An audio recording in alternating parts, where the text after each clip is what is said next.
Support comes from Thomas Nelson Community College, now becoming Virginia Peninsula Community College, the first choice to start a bachelor's degree since tuition is one-third the cost of four-year schools. More at tncc.edu. Support comes from Hampton Roads Community Foundation, partnering with donors from all walks of life to improve southeastern Virginia through grants, scholarships, and leadership initiatives. Learn more at hamptonroadscf.org.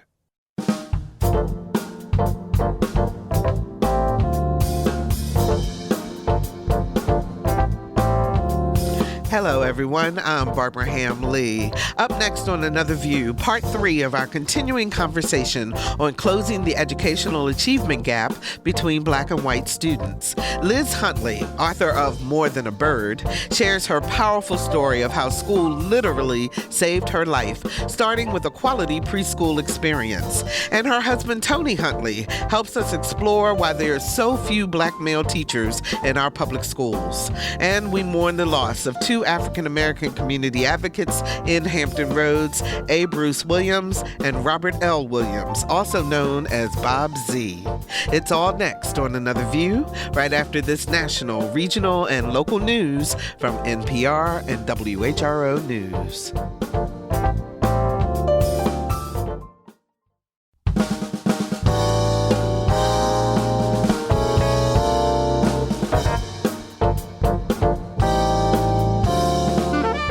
Discussing today's topics from an African-American perspective, this is Another View. Hello, everyone, and welcome to Another View. I'm Barbara Ham-Lee. We begin today's show with a celebration of the lives of A. Bruce Williams and Robert L. Williams, better known as Bob Z. Bob Z was a community activist and the brains behind the Coastal Virginia Community Development Center, a community-based organization working to revitalize underserved communities in the southern Hampton Roads region. His podcast, Bob Z's Uncut, spoke truth to power on the challenges facing marginalized low-income communities. He was affectionately known as the unelected mayor of the city of Norfolk, and one of his friends posted on Facebook, quote, "One thing about Bob Z, he loved the Mermaid City, Kappas, Masons, NSU, education, politics, mentoring, friends, family, and a good party." Bob Z died suddenly on this past Tuesday, February the 15th. And we pay tribute to another activist and advocate of Hampton Roads, A. Bruce Williams. Bruce was well known throughout our community and was a frequent guest of ours here on Another View. He's also a personal friend of mine. He passed away a week ago. Lisa Godley shares a tribute.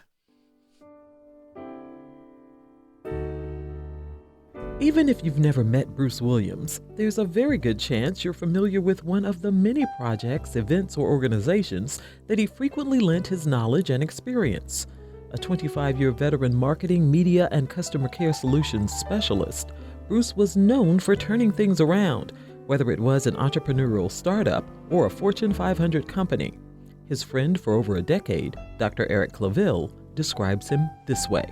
The most engaging person that you ever want to meet, with an infectious smile, and someone who knew exactly the moment and the time that was appropriate to say something, to do something, and to really advocate for something. Through his company, A. Bruce Williams and Associates, Bruce often provided clarity and focus, whether he was working as the group sales agent for Universe Soul Circus or in media planning for Fest Events and the Church Street Jazz series.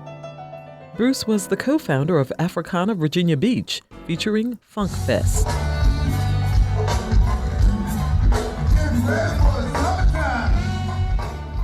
In this area, Bruce is known tremendously by a lot of individuals, and of course, his client base is expansive. But I would say his work that he's done with Norfolk State University, the HBCUs, and also projects with Fort Monroe, and more specifically, projects really engaging African-American culture. Bruce Williams' work with nonprofits included providing marketing and consultation support for Jamestown 2007 African American Signature Events, the Virginia Arts Festival, and the Attucks Theater. His friend and colleague, Delcino Miles, shared this fond memory. Once he was involved in something, he was all in. There was no halfway with Bruce. He always went full steam ahead. His heart was always in it. He always cared about others and was very generous with his time and with his expertise and with his knowledge. So I know he was a great dad and community leader. And so Bruce was Bruce consistently. He was just a sincere, genuine, warm human being. But his marketing and public relations work was just the tip of the iceberg. Bruce Williams also shared his time and talent outside of the work environment. Everything from his church, First Baptist Butte Street, he was on the deacon board there. He and I first met in the 90s when we both served on the board of the Boy Scouts of America. Now, of course, he was there in the very beginning with the Committee of 200 Plus Men, very active in that. The Virginia African American Cultural Center, he's on that board and involved in making that a reality. So there was so much. Future Hampton Roads, NAACP, just about anything you can mention, imagine he would be involved in. So I call him a true servant leader. And truly a great loss to this area, to all the clients that he had, the people that he helped along the way, and of course to his family. So my condolences to his family. A great man. Osborne Bruce Williams passed away on Thursday, February 10th. He is survived by his wife of 7 years, Helen Ferguson Williams, his 3 children, 14 grandchildren, 5 great-grandchildren, and a host of colleagues, family members, and friends. And we here at Another View extend our sincere condolences to the family and friends of Bruce Williams and Robert L. Williams, also known as Bob Z. And we'll be right back.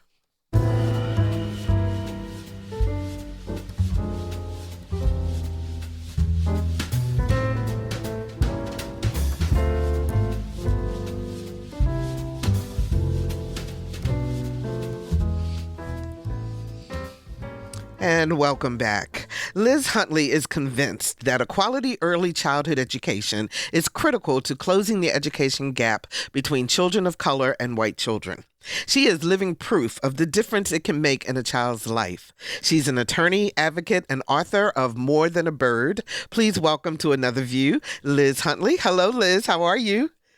Hello, Barbara. Thanks for having me. It's so good to see you again, and we'll talk about that in just a moment.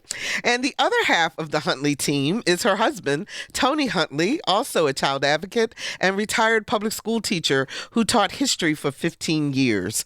We'll hear his perspective on the necessity of having Black men in the classroom. How you doing, Tony? I'm good. How are you? Good. I'm doing great. Thank you so much for joining us. We appreciate this. Now, this is the final program of our Beneath the Surface series, funded in part through a grant received by WHRO Public Media to explore the educational achievement gap between Black and white students. So, Liz, you were a part of our panel when we did our town hall last Thursday evening, and your story is just so compelling. Now, you spent an entire career advocating for children and early childhood education. Why is that so personal for you?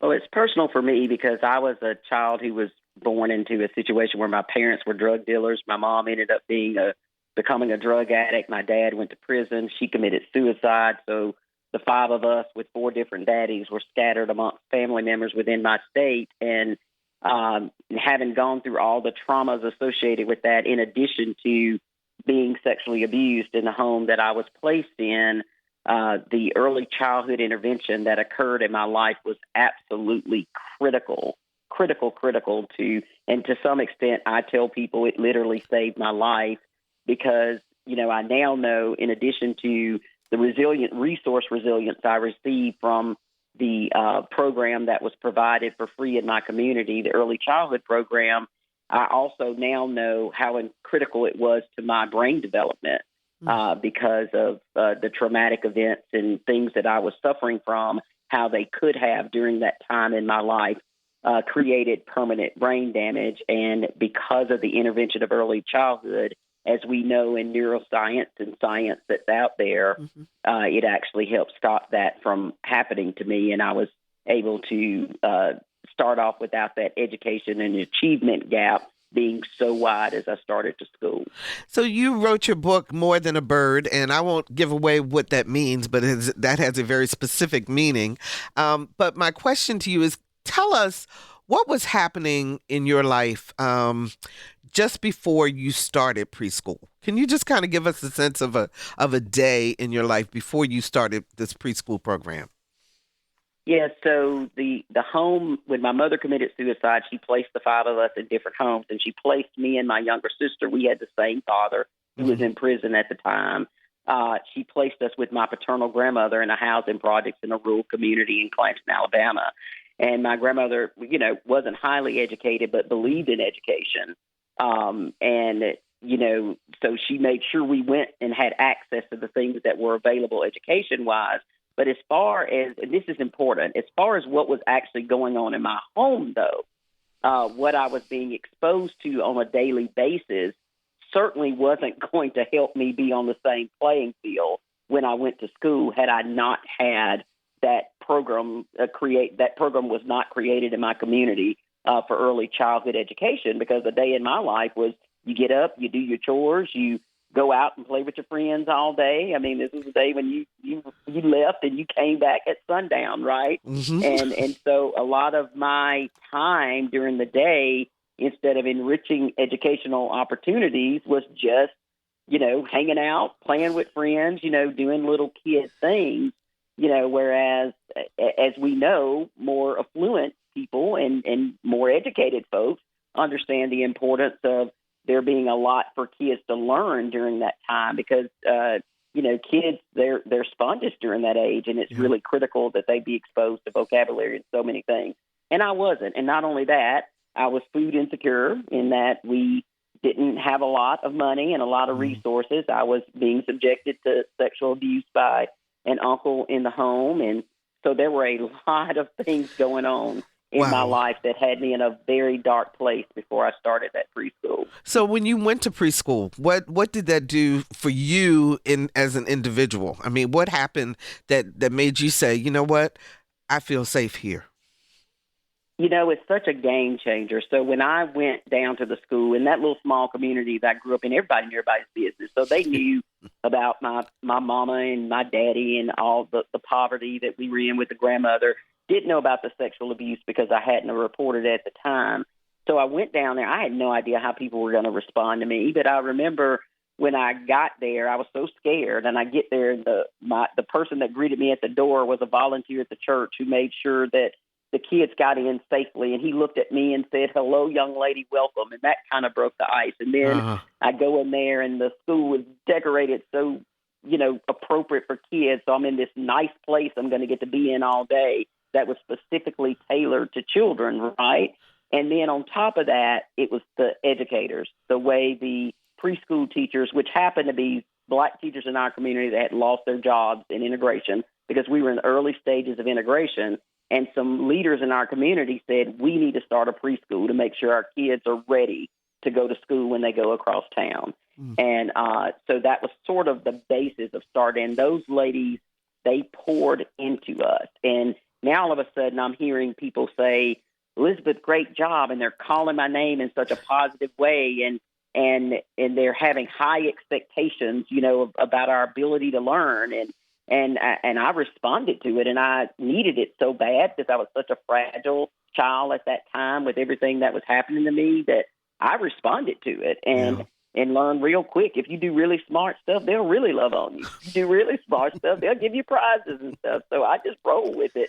And I ended up doing so much smart stuff that I ended up being valedictorian in my kindergarten class. And I wasn't even trying to be valedictorian in my kindergarten class. I was literally responding to that positive, nurturing environment that had high expectations, that instilled created this resource for resilience that I certainly was going to need when I transitioned into public school, where we were, now integrated in a different setting outside of my community.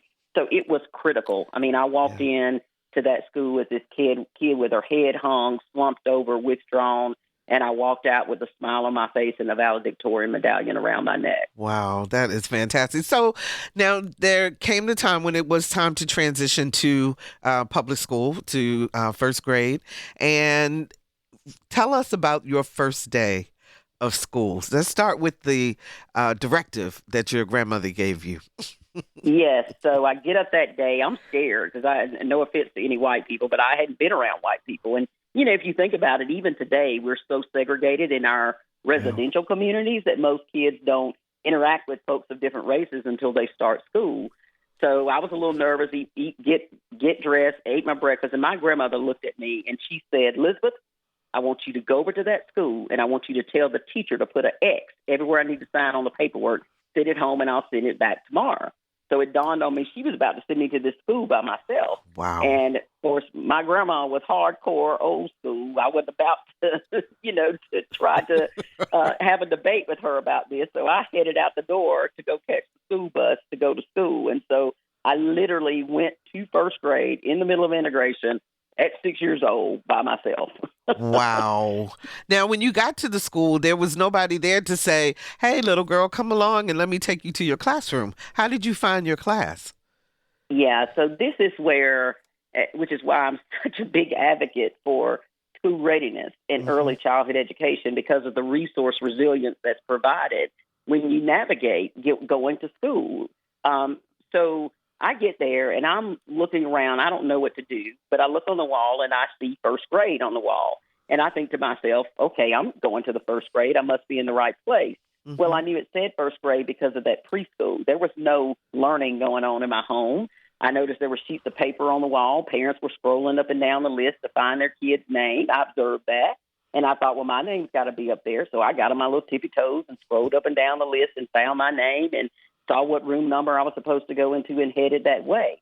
Well, the reason I knew how to read and spell my name, the reason I knew what a room number was, the reason I knew how to navigate from room to room was because of that preschool. Now, you take that preschool out of my life, and that first day and navigating into that classroom is a completely different experience. Yeah, because I would have. I mean, just the whole idea of you even going, just the whole idea of you even going to the school by yourself would have been a whole different thing had you not had that education. Absolutely. It was, I tell you, that resource resilience that comes from that early intervention was a key to that moment. And not just that, but what it did in terms of letting the educators at that school know in terms of my preparedness, which gave them a different perspective of me, because that moment with that first grade teacher was really pivotal and critical in my life. So I have heard you say on a couple of occasions now, quality preschool education. Can you please tell me what that means? How does a parent know if it is a quality preschool education? So it's those standards in terms of what's high quality have sort of been enumerated by NEAR, a national organization that works to monitor quality in early childhood programs. And the state of Alabama, where I am, we have been number one in the nation in that quality over the years. And so there are various metrics that you could easily look up, which I won't go through every single one, but basically, it starts with the instructor, right? I mean, the training of the instructor, the curriculum that's being utilized, a program that has the kind of professional development and coaching and monitoring to support the staff so that they can offer the kind of interactive learning that goes along with teaching 4-year-olds. And teaching 4-year-olds is different than teaching first and second graders because it's more of an engaging, interactive learning in addition to creating character and having that sort of an environment and working together and all of those things that kids need to know how to do at that age that makes them so much more prepared when they walk into a classroom. So, Liz, what do you say when people say to you, oh, but Liz, you know what? You had an unusual circumstance. And if my 4-year-old doesn't go to preschool, it's not that big a deal. Well, let me tell you something. All you have to do is look at and you can Google in any format, and you're going to get about the same list of items of what schools expect kindergarten kids in any kindergarten entry assessment that's out there in the Google land that can tell you the types of things that kids are expected to know and to know how to do when they get into kindergarten. And so it's really important. I would think every parent would want their kid to have those types of skills in order for them to be successful. So they start at the baseline. And what happens a lot of times for minority children that don't have access to that level of high-quality childcare to make sure those things are being met, and that certainly would have been my case, and that my grandmother was trying to get food on the table. She didn't sit down with me and do all of those things that needed to be done in order to make sure I was ready for school. She was relying on the system to do that. She relied on the school, and a lot of times we do, and that's kind of fair, right? You send your kid, my kids will start learning when I send them to school, but the schools have an expectation, and the learning for kindergartners start from a baseline, and so many times, and it's particularly kids in our community, they start below that baseline. So let me give you an example. A kid sitting in a classroom and the teacher starts teaching colors. Something as simple as colors, right? And all of a sudden, all the kids seem to know colors already. Why? Because they've been in a preschool program or it's been done at home or whatever. And you're sitting there, not that you aren't as smart or capable of those kids, but you just have not been exposed to it. So you're sitting there and these kids know this information already. Well, that starts to begin that emotional self-esteem process of, am I smart? Am I dumb? Why do everybody know this stuff? I don't know it. Well, the kid doesn't understand that there's been an exposure issue and access issue that they weren't entitled to. They just know that these kids know more than me. So what does that start to translate? They're smarter than me, right? And then you think about the teachers and the perspective that they have. I'm dealing with this kid that knows nothing, where I've got this kid and I've got all these other kids that can do it. That can almost read. So it creates this dichotomy of an achievement gap that becomes really hard to close because schools weren't made to close achievement gaps. And they're like, what? Well, they weren't. I mean, schools were originally developed for kids to advance from grade to grade to grade. You taught what was in that grade. You taught what was in that grade. But if you start with a bunch of kids that have a wide gap in terms of what they know as their baseline, then you got a school trying to do a thing they weren't even equipped to do, which is to try to bring this other kid up so that they can be at the baseline and they can start to learn the stuff you need to move forward. So let me just, to bring it home to you, let me just share with you what happened when I walked into that first grade class. Okay. And the difference of what could have happened. So versus what did happen. When I walked into that first grade class, I'll never forget, I sat in the front desk because the ladies told me, nothing good happened in the back of the classroom. So sit your butt in the front of the classroom. So I did, and lots of stuff was going on. It's the first day of school for everybody. It seemed like an eternity had passed. But eventually my teacher started to walk towards me. Now, let me make a little confession here. The lady had this beautiful black hair, pretty colored eyes, pretty smile, and y'all, she looked just like Wonder Woman. I am not kidding you. Literally like Linda Carter, Wonder Woman. And as a victim child, I thought one day Wonder Woman was going to come save me from the bad people, right? Because I watched it on the show all the time. This was when it was on TV. And so I'm thinking, could this be? Is my teacher Wonder Woman, right? That would have been cool. But it wasn't. It was Miss Pam Jones. Well, she came up to me, and she said, hello, young lady, what is your name?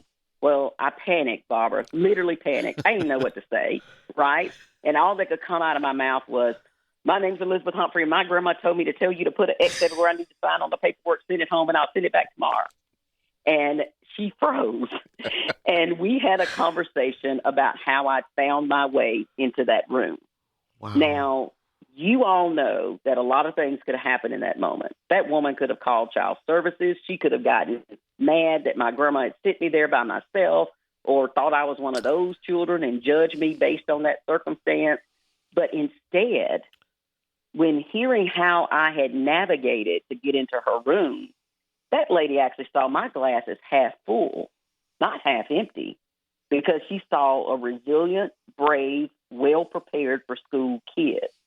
And in seeing that, with tears in her eyes, she bent down close to my face and she said, Elizabeth Humphrey, you're going to be the brightest student I ever have. Wow. Now, you think about that. You think of what would have been the different experience had I walked in there as a blank slate without that resilience that had been built in me in that preschool. And I'll tell you, that lady's my Wonder Woman to this day. when I was giving birth to my second child, she was at my house keeping my first child. So she'll always be my Wonder Woman and just poured so much into me. By the time I left her class, I was reading on the 4th and 5th grade level, doing math on the 2nd and 3rd grade level. But that started because of what she had to work with, where the baseline she started from. Now let's take that baseline away and think about what that day would have been like. Yeah, absolutely. 440-2665 or 1-800-940-2240 are the numbers to call to join our conversation. I'm wondering what school meant to you and why, and if you have a young child now, do you have them in a quality preschool program? Have you thought about why this is so critical? 440-2665 or 1-800-940-2240. And if you're just joining us, we're continuing our discussion on closing the educational achievement gap between children of color and white children. Our guest is author, advocate, and attorney Liz Huntley, and her husband, retired educator Tony Huntley. And Tony, I have not forgotten about you. We are going to bring you into the conversation. One of the things that I noticed as I was doing my research, according to the Stanford Graduate School of Education, only 2% of America's teachers are Black men. Wow. And I just, that statistic just floored me. And I'm wondering, from your perspective, first of all, did you have Black male teachers as you were coming up? And also, did you have the preschool experience like Liz did? The preschool, no, I'm older than Liz, and so I had that old school education where you were just put out there and go. We didn't have pre-K and all of that stuff. Mm-hmm. So just go and have one of those good old-fashioned educations.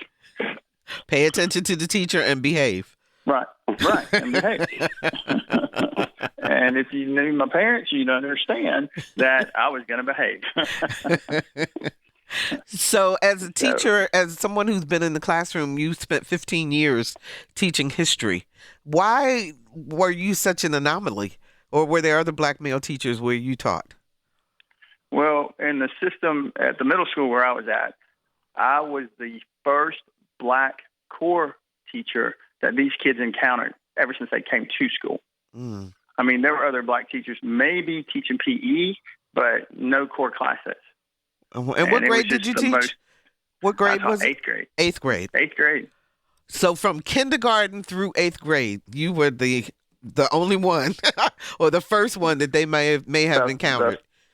The first one they encountered. Wow. Although, you know what, I'm not really surprised, because when I think back over my K-12 education in Baltimore City, I had one Black teacher my entire K-12 experience, and it was a man.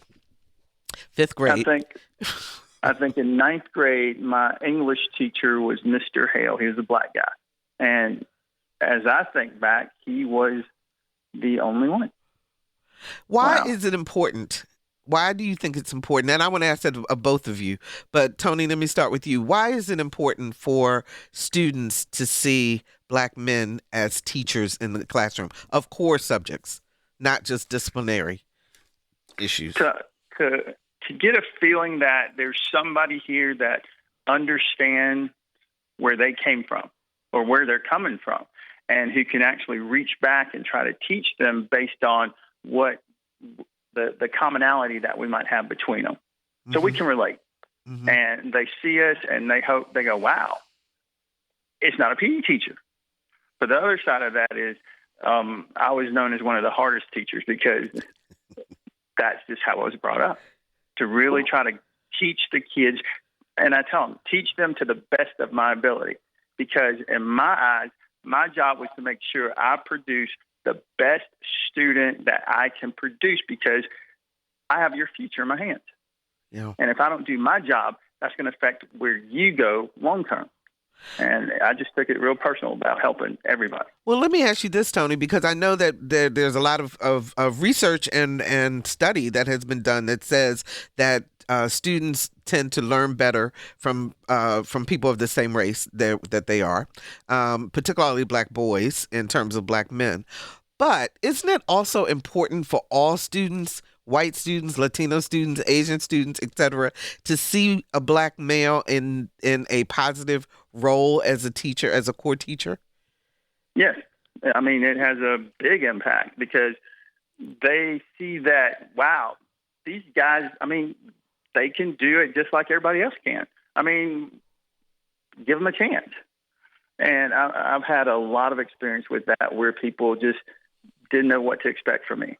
And so they will tell you, I teach you very well. You get out of my class and you will learn a lot. And you will study. But Absolutely. It's a shame that I get them and they are so far behind. And so, like you all said earlier, having to work to get everybody up to speed just takes so much time. But you get them how you get them, and you do what you have to get them up. Liz, is it important for when you look at the preschool age, before they even get into school, is representation important in terms of who's teaching? It is really critical. I will say Tony's the first Black male in our school district that kids encounter. There are some African-American female students in the intermediate and the elementary level.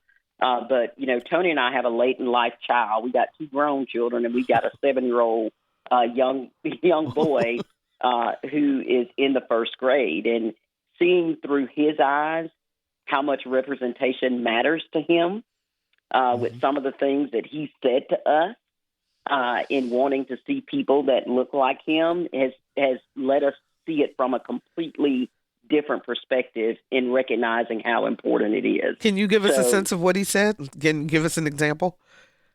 Yeah, so one of the things that he would do, because the first school he started in was a Christian school, and he was the only Black kid in the entire school.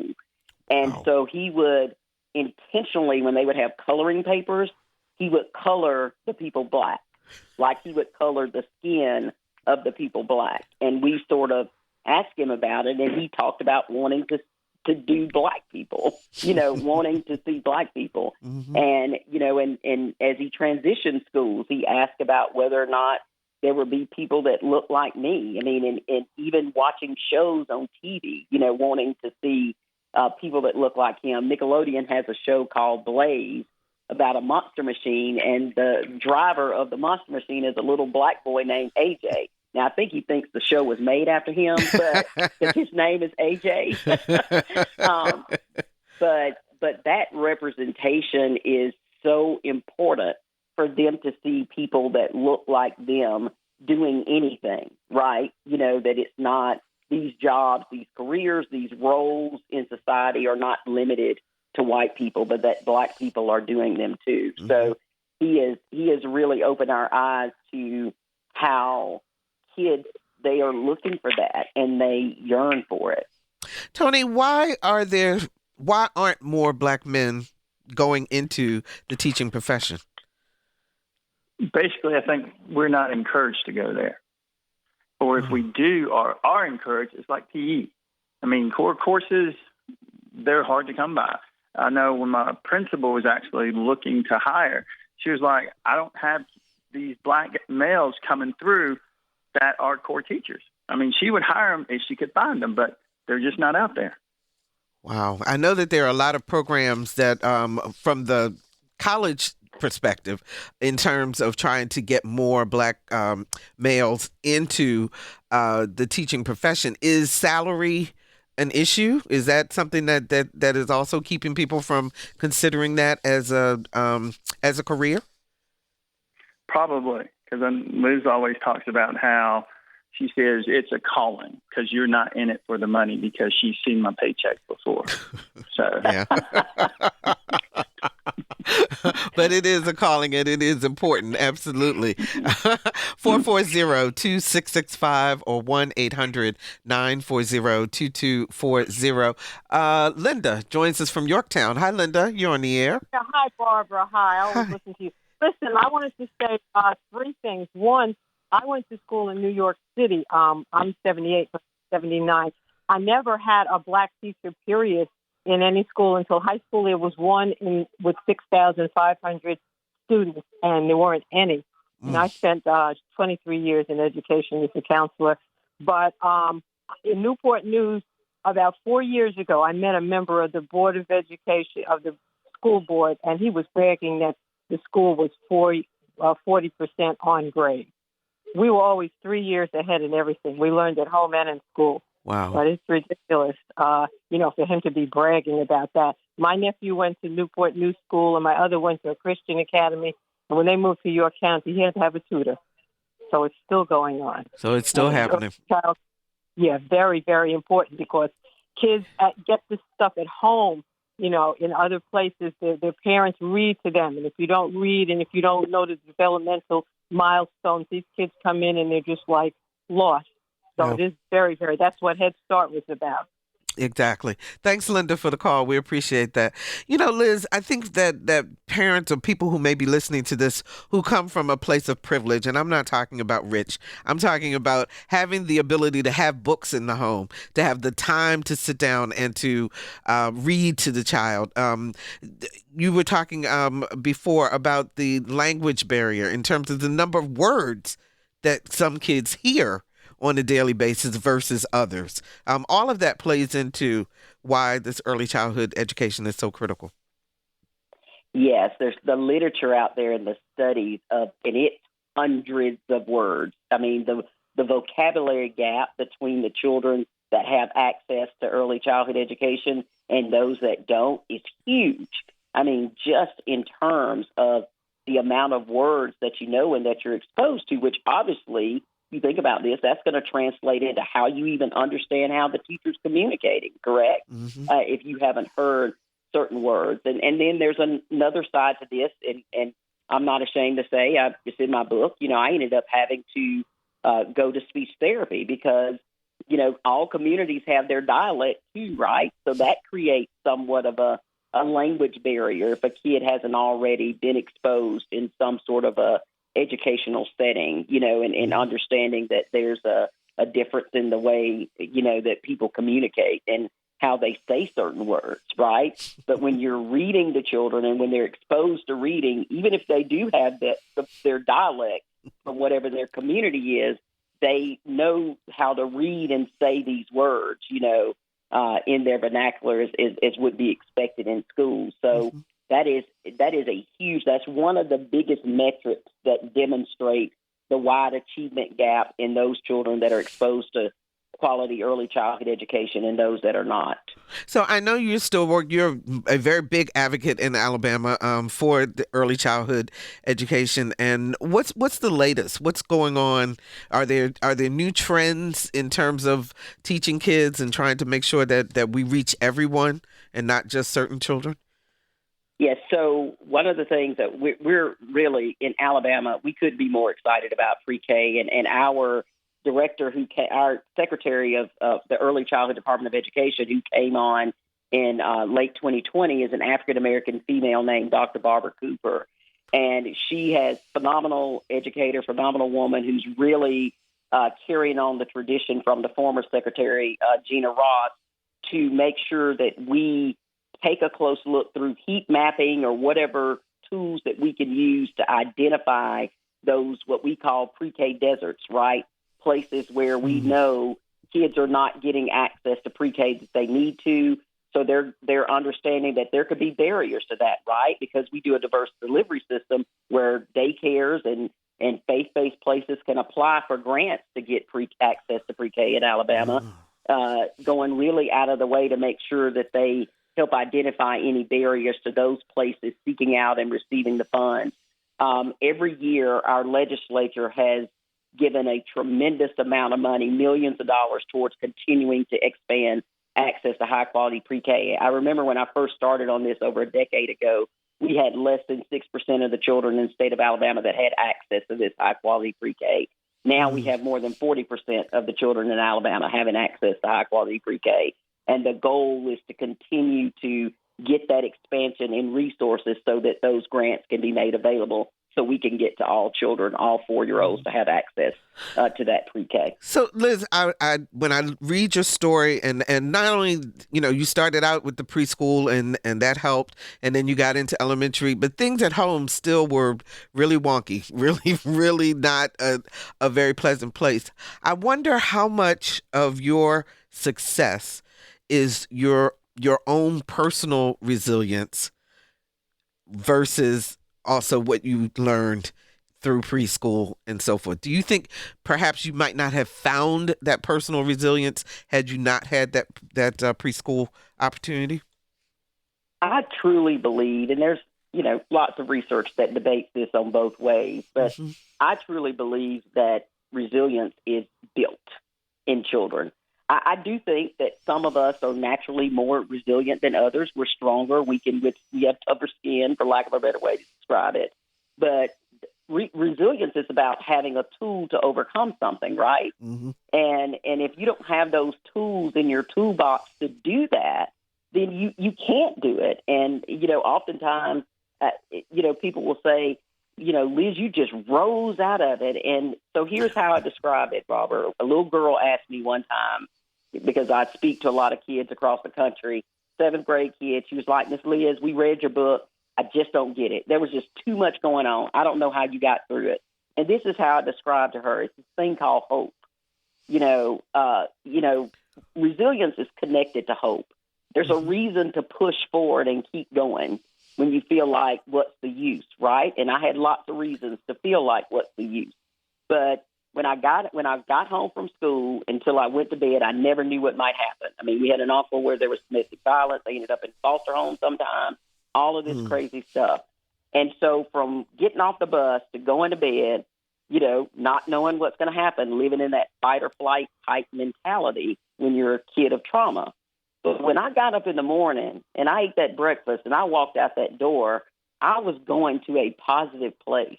I was going to a place where no adults hurt me, where my mind was stimulated to learn, where I knew I was going to get a meal, and where I could be a kid.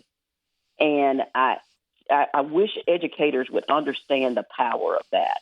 The power of that in and of itself gives hope, because resilience for a young kid especially is just about making it day to day. Now, that changes as you get to middle school and high school and you start thinking about what's going to happen to me beyond all of this. But when you're young, it's just about Maslow's laws, right? Are you safe? Is anybody hurting you? Do you have food?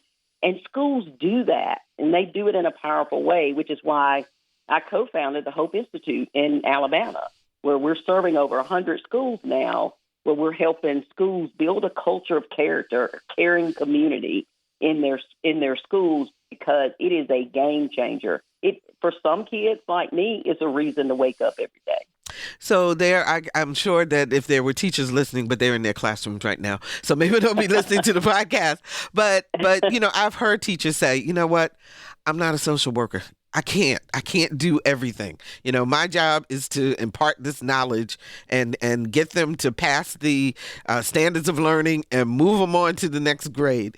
How do you encourage teachers to employ that empathy that is so necessary and that clearly you received in your young life, and that millions of students are receiving, because there are teachers who are able to do it? Well, right. Obviously, I formally do it through us running the Hope Institute, where there's an academy that schools come to learn how to focus on that. But oftentimes I'm asked to come and speak at teacher-in services across the country, and or they do the faculty book study on my book, because the book is really about educators and how education played such a huge role in my life. But one of the things that I did, I just talked to some assistant principals yesterday at a conference, and I just remind them that they may say we don't take them to raise them. I remind them that that child, regardless of how much time a parent spends with them outside of the classroom, they will never be able to spend as much time with them as a school does in their life. You just calculate the hours in a year. So when you say you don't take them to raise them, well, you're in the wrong profession.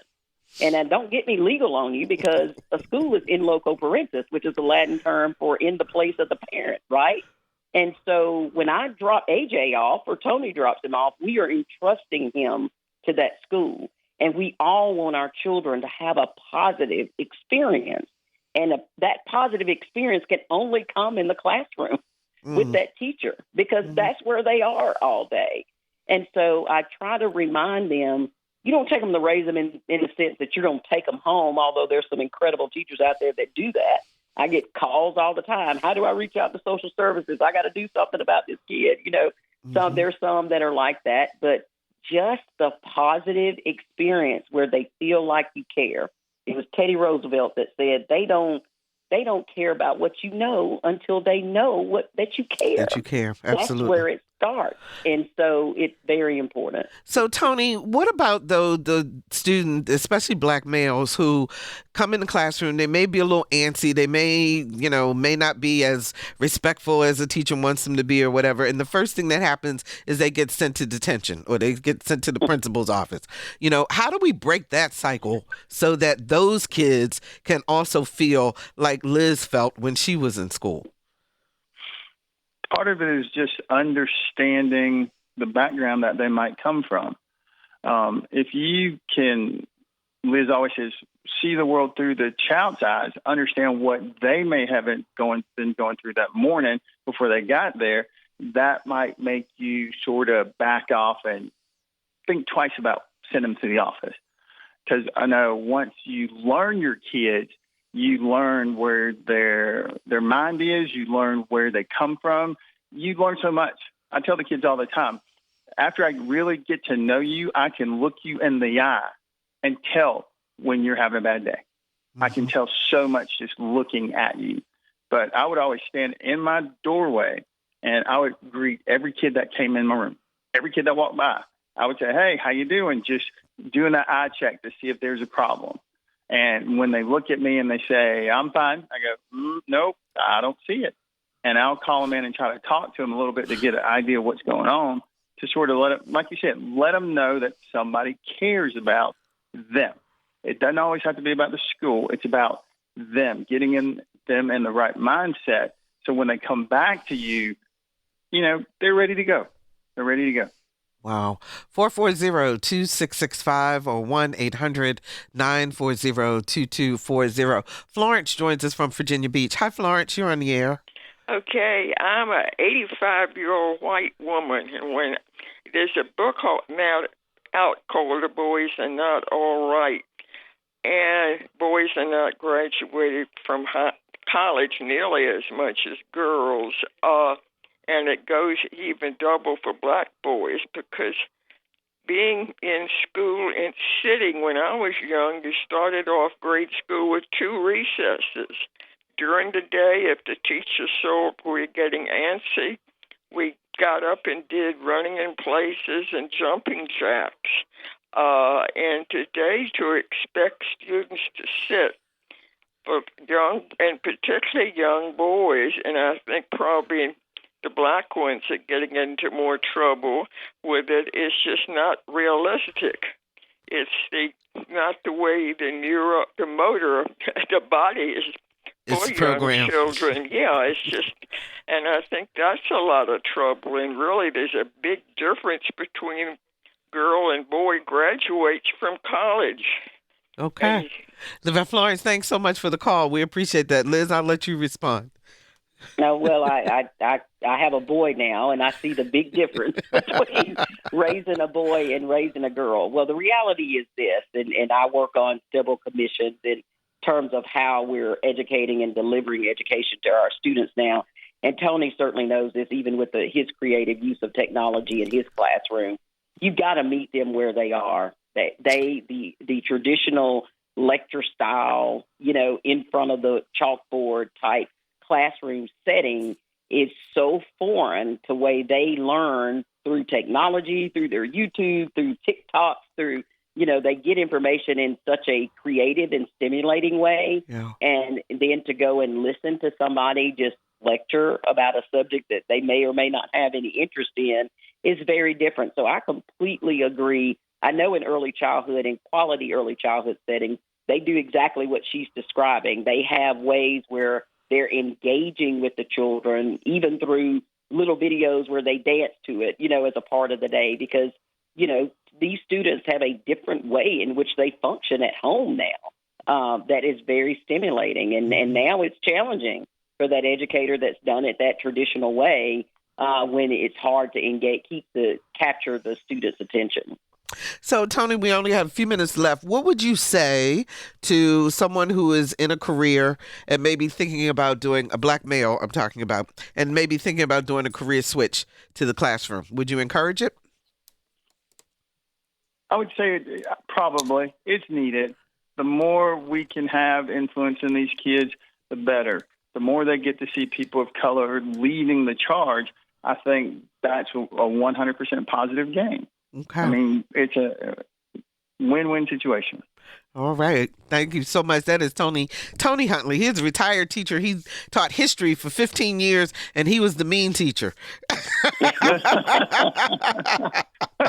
I was a good teacher. You were a good teacher. Absolutely, you were. And Liz, so would you encourage legislatures and so forth to really pay more attention to preschool learning? I mean, is that an area where we could finally maybe start to close the gap before it even becomes a gap? Well, there's no doubt about it, and which is why we made the business case in Alabama to get us where we are right now. I mean, the leadership through the Alabama School Readiness Alliance and others that were working on this at a grassroots level brought in those national experts with that data that demonstrated the investment, the return on investment for early childhood education. And you may think, well, why would you make a business case about it? Because business leaders are the ones that influence policy. Yeah. And so you want to make sure that they understand if you want an intelligent, active workforce, if you want to move the metrics in your education system to where kids are better performing, you got to start early. And you got to close those achievement gaps that traditionally those gaps will stay with a child as they traject through school if you don't close them on the front end. And then also the moral position of all of this, right? Think about my story. Think about a little kid that walked into that school ready versus what would have happened in my life had I been a little kid that did not walk into that school ready. It is really important just from a moral, human right perspective to give you that fair opportunity to have access to a full education, not one where you're constantly trailing behind and trying to catch up so that you can have a thriving life on earth. I'm curious about something that you mentioned, and we got 1 minute left. You talked about the food desert, the early childhood deserts. Did you find a lot when you guys were doing that mapping? Because I think that is something that people may not be paying attention to in terms of what's in the neighborhood so that the transportation is not an issue and so forth.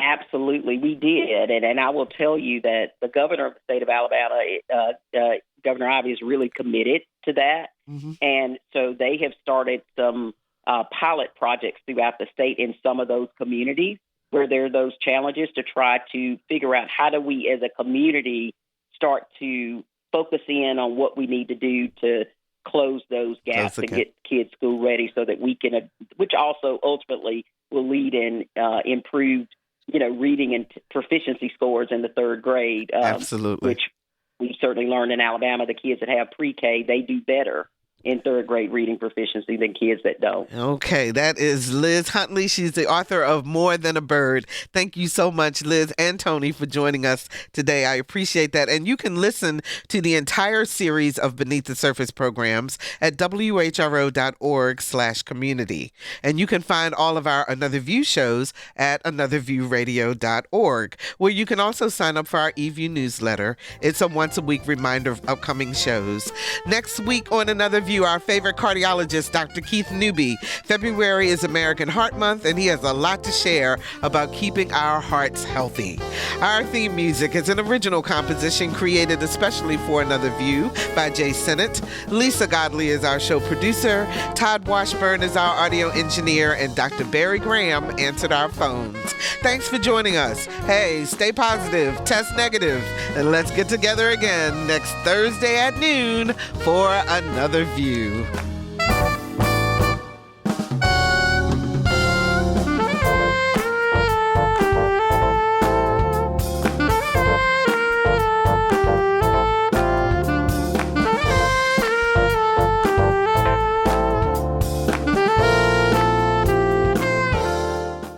Support comes from Thomas Nelson Community College, now becoming Virginia Peninsula Community College, the first choice to start a career. Gain skills in fields like cybersecurity and education. More at tncc.edu. Support comes from Hampton Roads Community Foundation, carrying out your charitable wishes forever, whether it's helping shelter animals, feeding the homeless, enhancing the arts, or supporting students. Learn more at leaveabequest.org.